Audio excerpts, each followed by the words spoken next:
The shop wants to part you of your hard-earned doubloons, and you want to keep as many schmeckles as possible while getting premium quality gear that will last. Well, today guys, I'm going to be talking about the psychological warfare methods that shops around America and around the world, to be honest, are using against their customers, and try and pawn off some cheap garbage that honestly you just don't need. Welcome to today's episode, guys. Hopefully this is a little entertaining for you. Hopefully if you're a gun connoisseur like myself, you've encountered some of these methods and maybe have some stories to tell. Let me know in the comments down below some shop stories or from the gun counter stories. I think this is a fun little topic. For me, I worked at a couple gun shops in my life for quite a few years, particularly before Trump, pre-Trump, and then the first term of Trump, so I saw that first Trump slump.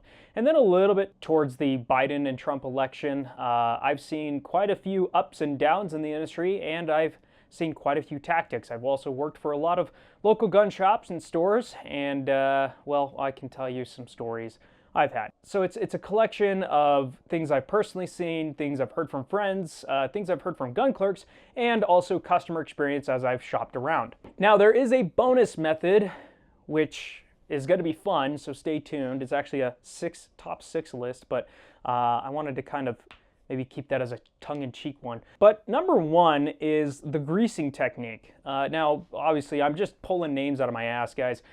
There's no name for this technique. It's just, I'm going to call it the greasing technique. And the greasing technique, I'll demonstrate. But let's take this AR-15, for example. Now, this will mostly happen to rifles, in my experience. But let's say a rifle is sitting on the shelf, it's not getting much attention, and the store just needs to move it.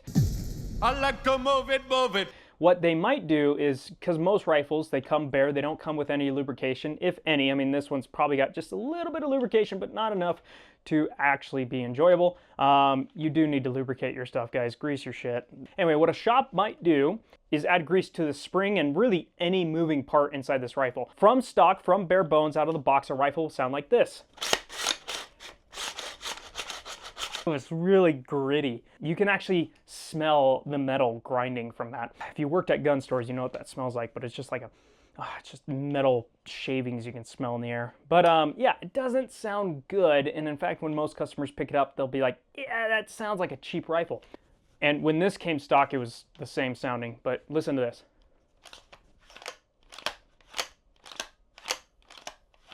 Wow. Totally night and day difference. It also feels different, and that's the important part, is when a potential customer walks up unknowingly to both of those guns, and let's say they didn't grease one but they greased the other, the one that's greased will typically feel more premium. This HK, for example, is really easy to grease. It's a piston gun, so it's really nice. Ooh. Butter.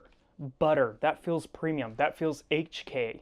That's a method that a lot of shops use. They'll take the inventory that's not performing or doing well and honestly just taking up space, no matter if it's good or not, grease it up a little bit and make it feel premium, so that way you think you're getting a better deal, when in fact all you're doing is paying for like maybe 5 cents of grease on your gun.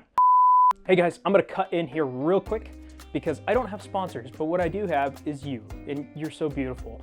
You look like a camera with a lens attached to it. You're just so pretty. Anyway, I do have you, and I need you for something. I need you to subscribe. That's it. Just hit that subscribe button. Do me a favor. It would be awesome if you did. You would be awesome. I think your family would come together and just recognize how awesome you are because you did something today that was good. And that thing is subscribing down below. So go do that for me. Thank you. God bless. Look at you. You're so pretty. You got that beautiful lens hood on. Oh, look at you. All right, back to the show. The number two method I like to call sexy in a hijab. And this method is when you dress up a rifle or a gun to be really, really cool, but you're not selling any of the accessories with it, or you're offering it as like a super package deal and everything else sucks on it and whatever. But basically the methodology here is you take a rifle that's not doing well and you put a ton of shit on it. You put an optic, maybe backup optics, and a grip, and all of a sudden, wow, that looks really cool, and maybe a suppressor, and you know, it's SBR or whatever, but it's like, oh dude, that looks cool, and compare this to something like this, that gun looks way cooler because this has nothing on it. And it invokes some sort of premium feel when you see a gun that's all kitted out. It feels like, oh yeah, I could see myself using that optic with that gun and that rifle, blah, blah, blah. A lot of stores will use this method, again, to move inventory that's just not moving, or to bundle things, and especially crap things. So looking at it, you're like, oh wow, that just looks like a cool AR-15, and why is that kitted up when this isn't? And this one's got to be way cooler because it's got all the optics and stuff like that. It just makes it look sexy when you add things to it, even though nobody knows the price tag and the price tag might not be listed, or when the price tag is listed in that store, it's often not accurate or including all of the accessories on it. And so it's an upsell method. So you get sold on the idea of like, that's really cool, I want that. And you think the setup costs, you know, let's say $4,000. You're like, whoa, whoa, whoa, I thought the $4,000 covered all that. And he's like, nope, that's just the gun. Do you want this optic? Because it'll cost another $2,000, and so on and so forth. It's a little bait and switchy. And keep in mind, people are agreeable creatures. They rely on people being a little naive and saying yes, yes, yes, until they say no. But yeah, if you work in sales, you know about kind of these little subliminal tactics that a lot of people employ to try and goat people into a sale that they would likely not do on their own. Number 3, now this one's a little bit like really subliminal. It's not going to push anyone to buy a gun, but it might push the perception of a gun, is positioning and lighting in a gun store. Hey guys, brass facts here. Just kidding. No, I filmed this segment and I didn't like how it turned out, so I'm going to redo it. Of course, I'm sick as a dog, so excuse my nasally breath. You're just going to have to deal with it. But number 3 is a retail strategy that basically pushes better margins for the store. And what they do is they select premium real estate inside the store. So these are locations that have high visibility and generally look really good, whether it's using a display case with special lighting or lighting effects in the store, or the coveted mid-space or mid-tier gun wall position. That's the position on the gun wall where basically things are eye level. Manufacturers will sometimes negotiate deals with retailers to put their product there in order to get better margins for the retail location. And how that all works is basically they're trying to push quantity. The more of certain brands are pushed harder, the more they sell, better margins that location gets. So it's kind of all a behind the scenes backhand shake. But basically, if you see a store definitely favoriting a certain brand over others, you might want to ask yourself why that is. Now, not all stores do this, and all salespeople have their own preference on brands. That's just natural and inherent. Every sales guy I know has a brand that they love and adore, and it's not based on money or margins or whatever. But a lot of retail stores will use this strategy to negotiate behind the scenes. And there's a lot of behind the scenes deals that are going on between these brands and retail locations that you should be aware about and just be conscious of when going to a specific store. You'll typically notice this when the store has a bunch of branding for a specific company, or their guns have specific sections. You know, there's a SIG wall, HK wall, B&T wall, whatever it is. The store will favor a certain brand or give it some exclusivities. And that's how you can kind of spot maybe a potential deal going on. Again, not all stores do this. This is maybe 10% of locations that actually employ this kind of strategy. Because if I'm being honest, not a lot of stores are business savvy and negotiate their deals properly or utilize their space properly. So because I worked in brand marketing and franchising for a lot of locations that had retail stores, and I negotiated or helped negotiate some of those contracts and deals. So just be aware that's something that definitely does happen in retail locations, definitely does happen in the firearm space. It's really small, the amount of stores that actually do this. It's not non-existent, we'll say. Back to the studio.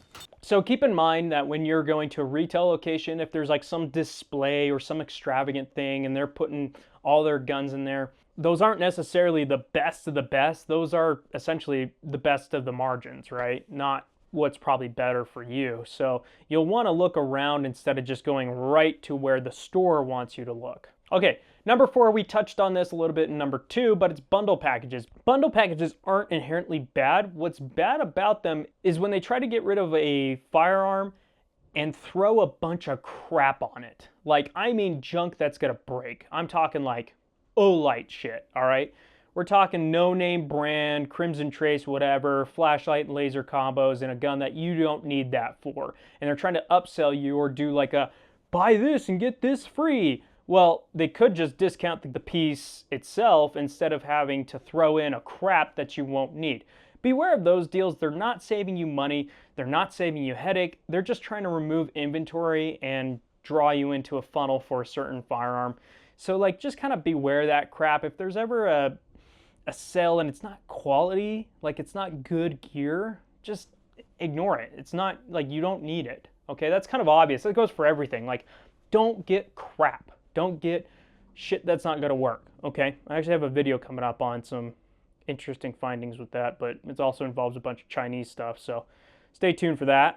Working with Joe from Despop over there. Shout out Despop. But number 5, transfer fees. Transfer fees are interesting because really what you're paying for is the time it takes for an employee to fill out paperwork and submit it to the state, and a little fee from the state if it applies, which typically is like less than 15 bucks usually. So I've seen transfer fees go up to $150, which is ridiculous. There is no state that's charging that much, and it takes about 5 to 10 minutes to submit paperwork and get it back. In most cases, again, California, I don't know about you guys, SOL, sorry. In most cases, like, this should be a $20 process, 25 maybe, majority of cases. A lot of stores, because if you don't do direct through them and you go through somebody else and have them do the transfer, they'll try and upcharge you like by a asinine amount. So if it's like 75 to 100, dude, that's not right. 50 maybe, that's stretching it, but really it should be around 25, 20 is ideally what a transfer would cost. Anything more is a little scummy. I have in my notes to put some sort of Jew joke here, but I'm not going to do that. So I spared you today. Okay, you can thank me in the comments. Now, the number 6, I told you guys this would be a tongue-in-cheek one, but it's the gun bunny method, okay? I know, gun buddies. The gun bunny maneuver is a method widely known in the space, also known as booth babes, but these sirens are meant to lure non-God-fearing, unknowing men into terrible deals. If the lady at the counter is presenting little too much cleavage and can't tell you who John Moses Browning is, she is a tactical entrapment. Clench your pocket Bible and walk away quickly. Gun bunnies may also come in the form of a man with an absurdly good beard. It's fake, he's on TRT, and no, he doesn't want to squat up on ARC with you.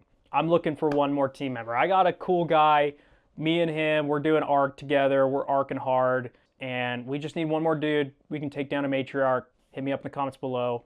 Those are all the methods that gun retail locations employ to scam you out of your hard-earned money. Let me know if you like this video. I thought it was a fun video just to throw together. I don't know. This channel's all shits and giggles, guys. I'm just having fun here. But yeah, let me know what you think in the comments below. Again, none of this applies if the store is legitimately trying to get you good gear, good quality products, and trying to serve you like they should, okay? It only applies to the stores that are a little less trustworthy, trying to throw out crap and charge as much as they can for it and maximize margins, not maximize their customer experience, all right?